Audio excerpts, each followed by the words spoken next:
On a tous une raison de vivre et aujourd'hui, je vais te parler de lâcher prise. Bonjour, c'est Pascal, la voix qui parle à ton cœur. As-tu déjà ruminé quelque chose pendant des heures, des jours, voire des années? Cette histoire des deux moines peut t'aider à enfin lâcher prise. Deux moines bouddhistes, un jeune et un plus âgé, marchent ensemble, en silence, comme le veut leur tradition. Ils marchent d'un bon pas pour arriver au monastère avant la nuit. Ce sont des moines zen, donc ils ont fait vœu de ne pas toucher les femmes.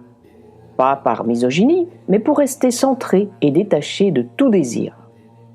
À un moment, ils arrivent devant une rivière, assez agitée en raison des dernières pluies tombées. Et là, il y a une jeune femme qui a peur de traverser. Elle demande aux deux moines de l'aider. Le plus jeune baisse immédiatement les yeux et fait non de la tête. Le plus âgé, lui, propose à la jeune femme de monter sur son dos pour la faire traverser. De l'autre côté, il la dépose. La jeune femme le remercie avec gratitude et part de son côté. Les deux moines continuent leur chemin en silence. Pendant des kilomètres, le jeune moine bouillonne intérieurement en pensant à la faute qu'avait faite son aîné. Et d'un coup, il craque et rompt le silence. « Vénérable, comment avez-vous pu faire cela ?» « Faire quoi ?» lui demande sereinement l'autre moine. « Vous avez touché une femme, vous avez enfreint vos vœux. » Le vieux moine le regarde avec compassion et lui sourit. « Frère, cela fait plusieurs heures que j'ai déposé cette femme de l'autre côté de la rivière. Toi, tu la portes encore. Tu vois, parfois on garde en nous des pensées, des jugements, des rancunes. On porte littéralement des choses qu'on devrait simplement déposer. Le vieux moine, il a aidé la femme, puis il est passé à autre chose.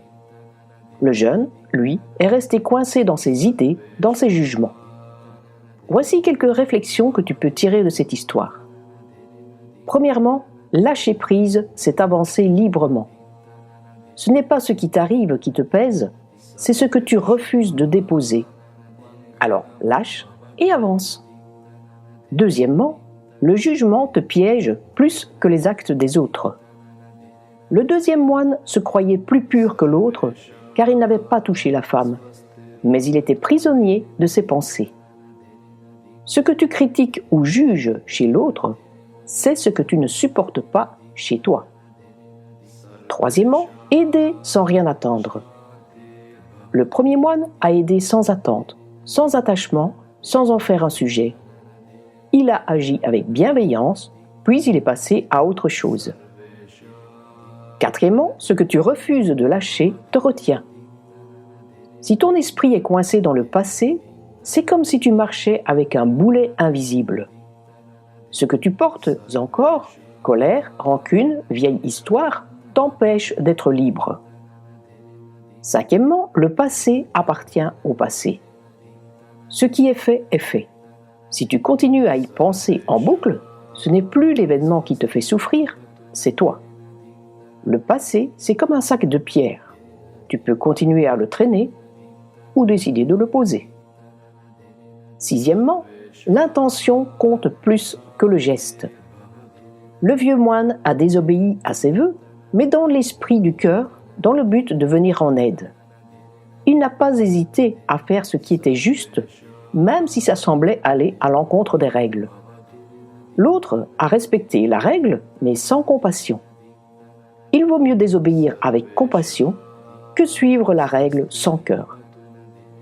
Septièmement, ta paix intérieure, c'est dans ta tête que tu la construis.